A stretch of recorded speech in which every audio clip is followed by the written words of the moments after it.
이번 2026년 제98회 아카데미 시상식 다들 생방송으로 보셨나요? 저는 아쉽게도 한참 회사에 있을 시간이라 본방사수는 하지 못했고 틈틈이 뉴스로만 소식을 접하다가 퇴근하고 나서야 조금 봤거든요. 그런데 쭉 보다 보니까 올해 오스카가 유독 흥미로운 장면들이 참 많더라고요. 그래서 오늘은 이번 시상식에서 제 눈길을 확 끌었었던 장면들이랑 비하인드 이야기들을 풀어볼까 합니다. 먼저 코난 오브라이언 이야기부터 안 할 수가 없죠. 작년에 이어서 2년 연속으로 호스트 마이크를 잡았는데 솔직히 저는 그 사전 녹화된 오프닝 영상을 보면서 와 진짜 작정했구나 싶었습니다. 영화 웨폰에 나오는 글래디스 캐릭터로 분장을 해가지고 올해 작품상 후보작들 세트장 안으로 들어가서 막 이리저리 뛰어다니잖아요. 그 속도감이랑 에너지가 진짜 장난이 아니더라고요. 그리고 코난이 참 노련한 방송인이라고 느낀 게 티모시 샬라메 발언 논란 다들 기억하시죠? 시상식 직전에 발레나 오페라는 아무도 신경 안 쓴다라고 인터뷰했다가 예술계에서 엄청나게 논란이 됐잖아요. 사실 당사자가 바로 코앞에 앉아 있는데 그걸 건드리기가 되게 민감하고 뻘쭘할 수 있는 이슈거든요. 근데 코난은 이걸 안 피하더라고요.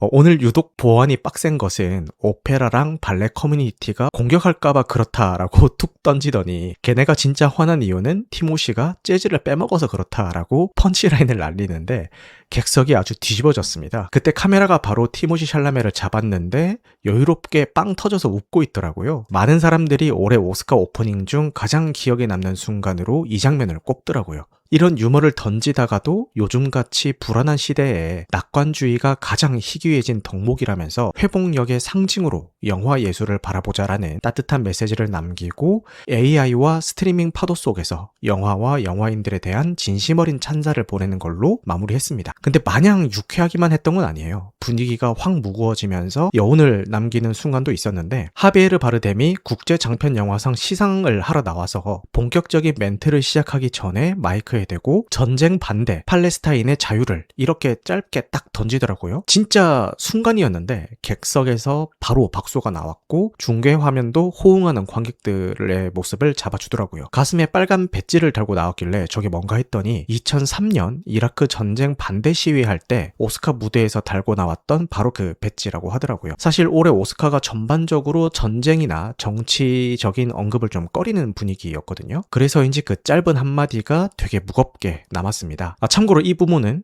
요아킴 트리에 감독의 센티멘탈 밸류가 수상을 했습니다. 그리고 이번 시상식을 보면서 개인적으로 가장 소름 돋았고 또 한편으로는 제일 울컥하기도 했던 순간은 단연 K-POP 데몬 헌터스 관련 장면들인데요. 아니 오스카 무대 한복판에 한국 전통 퍼포먼스를 하는데 진짜 가슴이 웅장해지더라고요. 보면서도 약간 현실감이 없었어요. 진짜 압권은 스티븐 스필버그 감독이었습니다.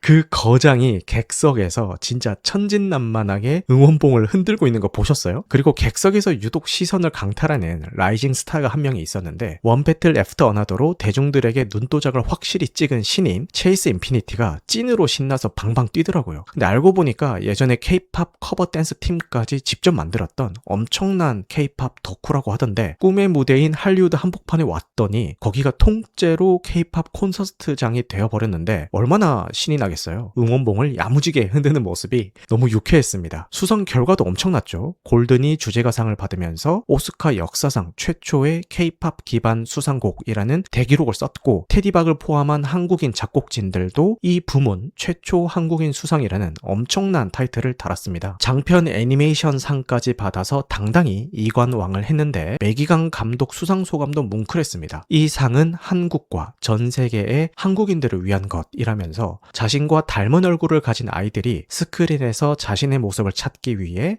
더 이상 오래 기다리지 않아도 되기를 바란다라는 말이 국내 언론은 물론이고 북미 주요 매체들까지 일제히 헤드라인으로 뽑았습니다. 이때 발표가 나자마자 제일 먼저 벌떡 일어나서 기립박수를 친 사람은 다름 아닌 기르모 델 토로 감독이었습니다. 평소에도 애니메이션은 하위 장르가 아니다라고 늘 지지하던 분이셨는데 그렇게 진심으로 환호해 주시는 모습을 보니까 가슴이 따뜻해지더라고요. 그런데 이 감동적인 순간에 아카데미가 찬물을 제대로 끼얹었죠. 골든팀 작곡가 이재님이 어릴 때 K-POP 좋아한다고 놀림받았던 시절을 이야기하면서 이 상은 끈기와 회복력에 대한 상이라고 멋지게 소감을 발표했거든요. 그리고 나서 다른 작곡가한테 마이크를 넘기는 순간 오케스트라 음악을 엄청 크게 틀어버리면서 그냥 끊어버리더라고요. 아카데미가 평소에는 다양성이니 포용성이니 뭐 그렇게 외치면서 정작 아시아 창작자들이 헐리우드 한가운데서 이뤄낸 이 역사적인 순간에는 왜 이렇게 둔감하고 무례한 건지 진짜 화가 났습니다. 그래도 백스테이지에서 못다한 감사 인사를 끝까지 전했다라고 하니 그나마 다행이죠. 이번 시상식에서 제일 짜릿했던 대반전의 주인공을 꼽자면은 마이클 B 조던이었습니다. 영화 시너스로 생애 첫 나무주연상을 거머쥐었는데 아카데미 역사상 쌍둥이 캐릭터로 주연상을 받은 건 처음이라고 하더라고요. 사실 올해 나무주연상 경쟁이 진짜 피 터졌잖아요. 쟁쟁한 후보들이 버티고 있는데 이걸 뚫고 오스카를 가져가는 역전극을 썼죠. 수상소감도 시상식에 품격을 올려놨는데 흑인 선배 배우들한테 헌사를 바치면서 아직도 여우주연상을 받은 흑인 여성이 할리베리 단 한 명뿐이라는 것을 날카롭게 꼬집더라고요. 근데 더 재밌는 것은 이 대배우가 그 무거운 황금 트로피를 들고 턱시도를 입은 채 시상식이 끝나자마자 인앤아웃 버거 매장으로 직행했다라는 건데요. 카운터 앞에서 햄버거를 기다리면서 직원들에게 사인도 해주는 그런 소탈한 모습이 SNS에 떴는데 너무 인간적이다라는 반응이 나오고 있습니다. 그리고 시상식 직후의 인터뷰에서 인생 최고의 영화가 뭐냐고 물어보니까 1초도 망설이지 않고 스튜디오 지브리의 모노노케 히메라고 대답하는 걸 보고 솔직히 좀 놀랐으면서도 호감이 됐습니다.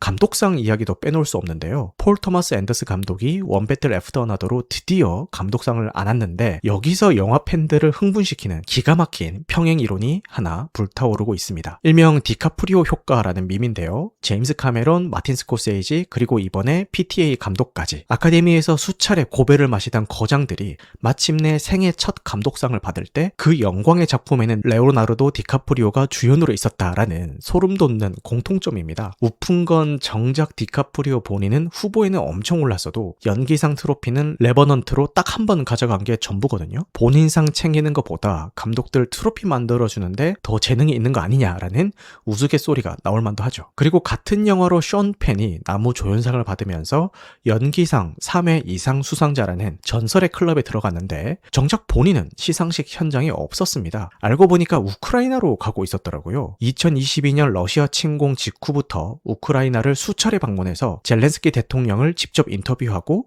다큐멘터리 슈퍼파워를 만든 사람이고요. 미스틱 리버로 받았던 첫 오스카 트로피를 젤렌스키한테 직접 건네면서 전쟁에서 이기고 나면 이 바보 같은 상징물을 말리부로 돌려보내달라고 했던 일화가 있는 사람이니까 이번 불참도 어떻게 보면 예고된 선택이었죠. 데드맨 워킹이나 I am Sam으로 후보에 올랐을 때도 시상식에 불참한 전력이 있고요. 나중에 우크라이나 철도공사 CEO가 션 펜에게 특별한 선물을 전달했다라는 후일담이 있는데요. 러시아 미사일 공격으로 파손된 철도 객차에 강철로 만든 트로피를 직접 건넸는데 뒷면에 새겨진 문구가 이렇습니다. 이 강철은 한때 수백만 명의 사람들을 전쟁터로부터 대피시켰습니다. 그리고 러시아의 미사일이 날아왔죠. 우리는 이것을 무기로 녹이지 않았습니다. 대신 당신을 향한 당신의 재능과 우크라이나와 함께 서준 용기를 향한 감사의 마음으로 만들었습니다. 황금 트로피보다 이 강철 트로피가 더 기억에 남는다라는 반응이 압도적으로 많았습니다. 이렇게 화려하고도 감동적인 잔치가 끝나고 영화 밖의 현실 이야기도 짚어봐야 할 것 같은데요. 시상식이 끝나고 돌비 극장 객석 사진을 보신 분들이 계신지 모르겠네요. 바닥이랑 복도 곳곳에 먹다 버린 생수병, 캔, 과자 상자 같은 쓰레기가 진짜 난장판으로 널브러져 있더라고요. 평소에 스크린 안팎에서 뭐 기후위기니 환경보호니 도덕적인 이야기들을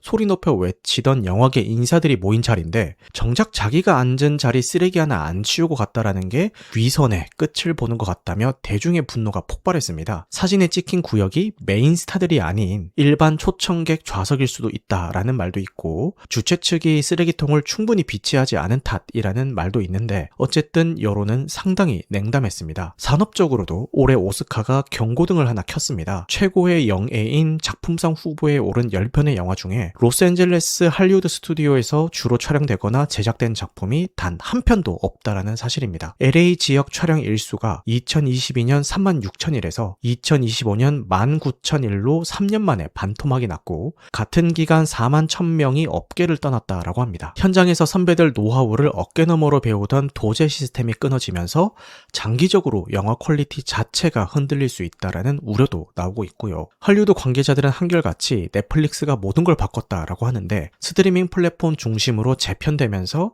전통 스튜디오들은 제작 확장보다 합병과 비용 절감에 집중하고 있고 세제 혜택을 찾아서 해외로 제작이 빠져나가고 있어요. 꿈의 공장이 사라진 게 아니라 산산조각이 나서 전 세계로 흩어지게 됐다라는 표현이 맞는 것 같더라고요. 시청률 성적표도 씁쓸합니다. 평균 시청자 수가 2022년 이후 최저치를 찍었고 특히 젊은 층의 시청률이 작년보다 14%나 빠졌다라고 하죠. 굳이 서너 시간짜리 긴 생방송을 진득하게 다 챙겨보기보다는 끝나고 나서 SNS에 올라오는 짤막한 클립만 소비하는 트렌드가 이제 완전히 굳어진 것 같습니다. 실제로 소셜미디어 노출수는 1억 8천만 건 이상으로 전년 대비 훌쩍 뛰어 올랐다고 하니 텔레비전 앞에 앉아서 생방송을 보는 포맷의 하향 곡선은 오스카조차도 이제는 거스를 수 없는 것 같습니다. 생방송의 기술적인 엉성함도 꽤 있었고 코난 오브라이언의 멱살 캐리가 아니었다면 참 지저분한 방송으로 남을 뻔했다라는 평도 있습니다. 제가 이것저것 아쉬운 소리도 많이 하고 쓴소리도 길게 늘어났는데 결론적으로는 이번 제98회 아카데미 시상식은 영화를 사랑하는 사람들에게는 축제 같은 순간입니다. 비록 잡음도 많았지만 아이들에게 미안해서 쓴 영화라는 폴 토마스 앤더슨 감독의 솔직한 고백, 흑인 선배들의 이름을 호명하던 마이클 B 조던의 뜨거운 헌사, 그리고 나처럼 생긴 사람들의 이야기를 더 빨리 보여주지 못해 미안하다라는 매기강 감독의 뭉클한 눈물까지. 결국 우리가 영화를 사랑하고 이런 대형 시상식을 꼬박꼬박 챙겨보는 진짜 이유도 무대 위에서 터져나오는 창작자들의 진심과 그들이 전하는 울림 때문이 아닐까 싶습니다. 여러분들은 올해 아카데미 시상식 어떻게 보셨나요? 유독 마음을 울렸거나 혹은 답답했던 순간이 있다면 댓글로 여러분들의 생각을 자유롭게 나눠주시면 감사하겠습니다.